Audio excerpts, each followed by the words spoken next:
Dr. Babasaheb Ambedkar, Open University.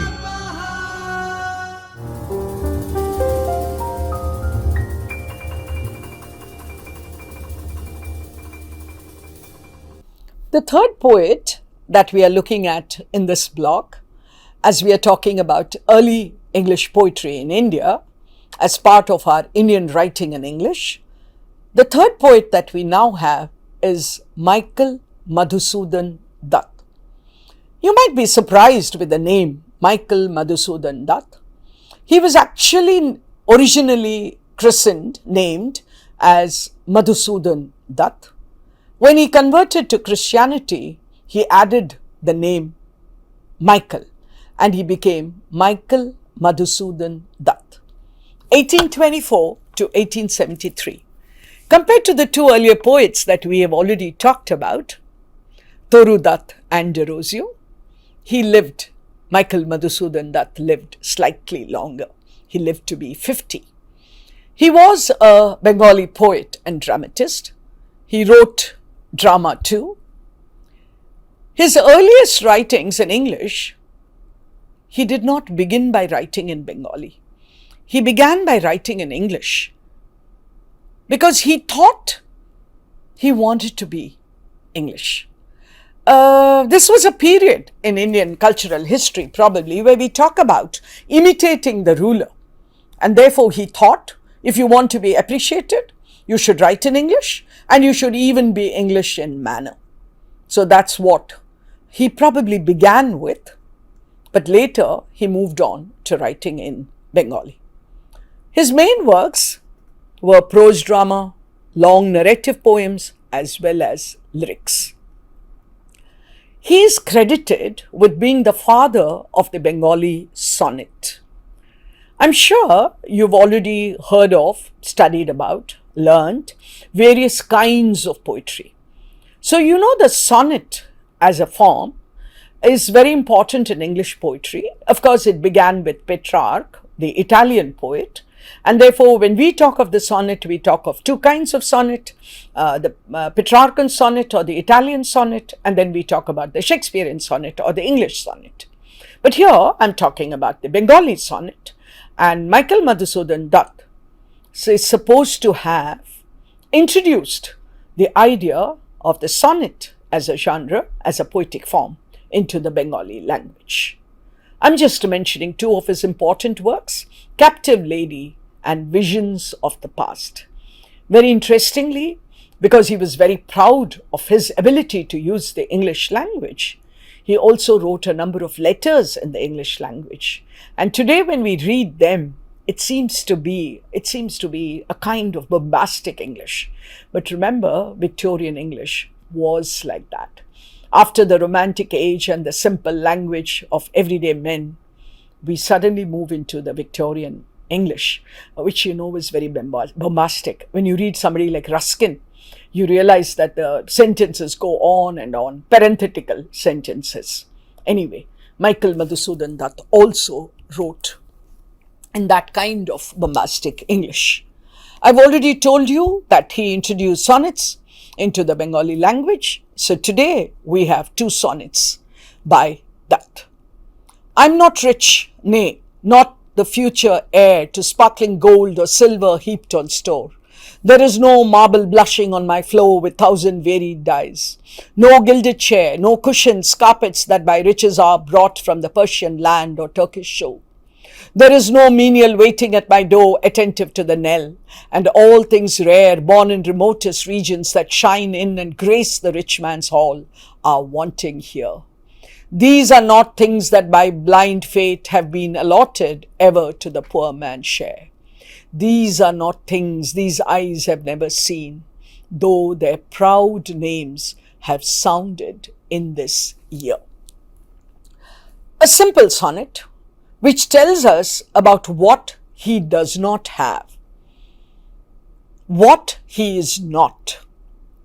The poem begins very directly by telling us that he is not rich. If he had been rich, if he were rich, he would have had all this. But he does not have all that. So he's listing all that he does not have.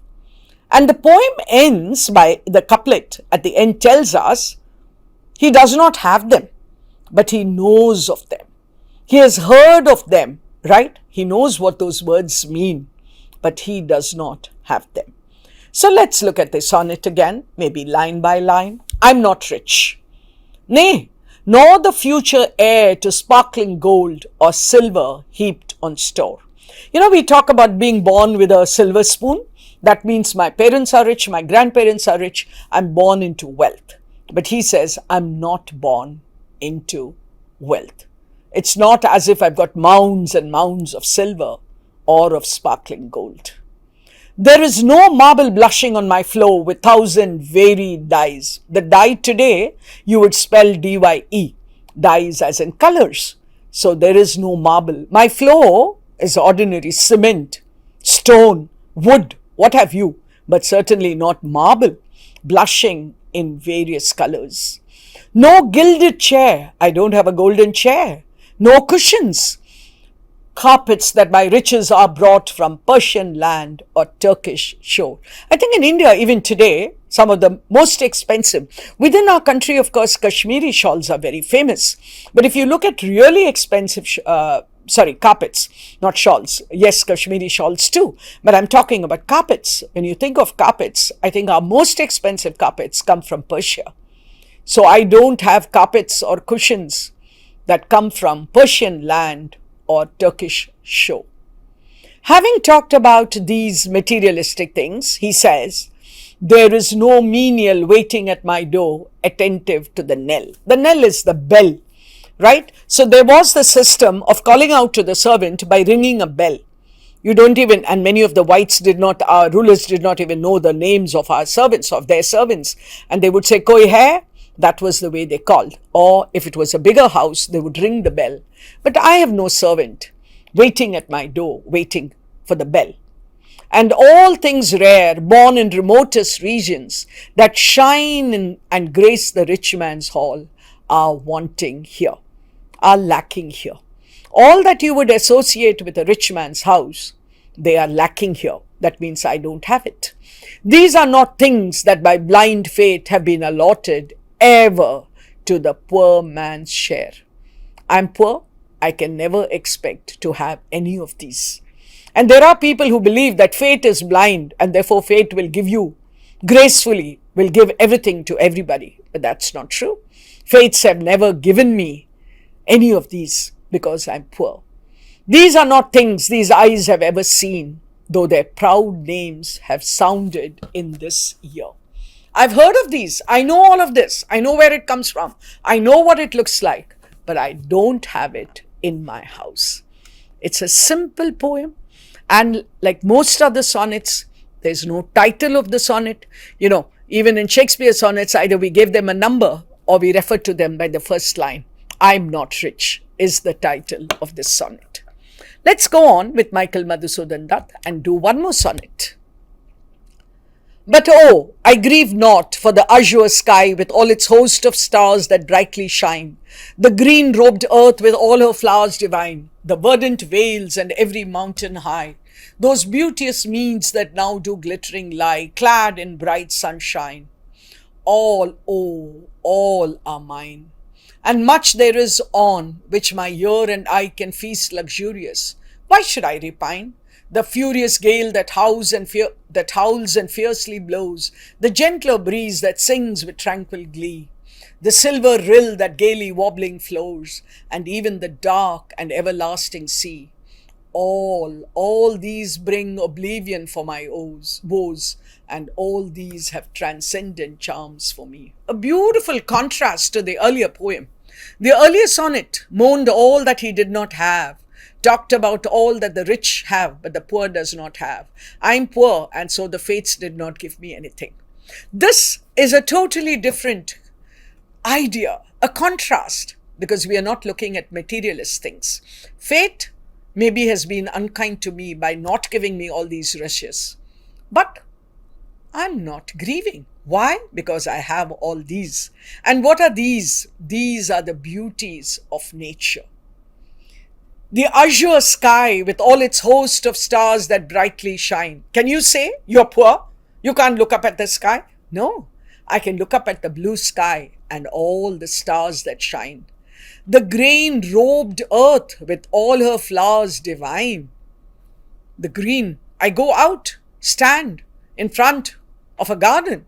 I can see all the flowers and I can see the green grass around me, the verdant vales and every mountain high, the colorful, the prosperous valleys which are full of greenery, the pastures maybe, and the mountain high, the meadows, those beauteous meads that now do glittering lie, clad in bright sunshine, all, oh, all are mine. I look out at nature and I see all these beauties and I say, these are as much mine as they are of the rich man who lives in his palace, in his castle. All these are mine. And much there is on which my ear and eye can feast luxurious. Why should I repine? Why should I feel sad? Why should I mourn? Why should I talk about all that wealth which is not mine? There's so much more. Why should I pine for all those materialistic goods? The furious gale that howls and fiercely blows, the gentler breeze that sings with tranquil glee, the silver rill that gaily wobbling flows, and even the dark and everlasting sea. Then we are going on to the wind, the storm, the waves, the beauty, the sound of the sea. Have you stood on a beach, on a sea coast, and listened to the waves come and go back? You know, there's a rhythm, there's a music. My dear students, in order to appreciate nature, you can be guided by your poets, but you must have the ability to do that. And I think that ability is like a skill. It can be learned, it can be developed. And the more great poetry that we read, the better we will be able to do it. So the poet has first described, Michael Madhusudan Dutt has first described objects of nature. Then he talks about the sounds of nature. All these, right, are mine. So why should I pine? Why should I grieve? Why should I be sad for something that I do not have? But oh, I grieve not, he says. And all these bring oblivion for my woes, and all these have transcendent charms for me. All the sorrows of the earth, about being poor, about not having gold and silver and carpets and perfumes, etc., etc., all these are forgotten. Oblivious, I forget all of them. And all these have transcendent charms for me. All of us must have this ability to transcend what is holding us down, right? Pessimism, for example. Being sad about what you do not have, you have to transcend that and be happy about what you have. It's almost like a moral of the story at the end when he says, all these have transcendent charms for me. I think it's a beautiful ending to a poem which begins, I grieve not, and which is a total contrast, I am not rich. I am not rich, but I still do not grieve. My dear students, I think there is an entire philosophy of how to live. That is the father of the sonnet in Bengali, Michael Madhusudan Dutt. I hope you enjoyed these two sonnets, not only for their literary value, but also for what they are telling us. A man who probably is born poor need not be sad. We have looked at three poets, three early poets. I hope you like them. I hope you enjoyed the lecture, and I hope you'll go back and read much more of Indian writing in English. Goodbye for now.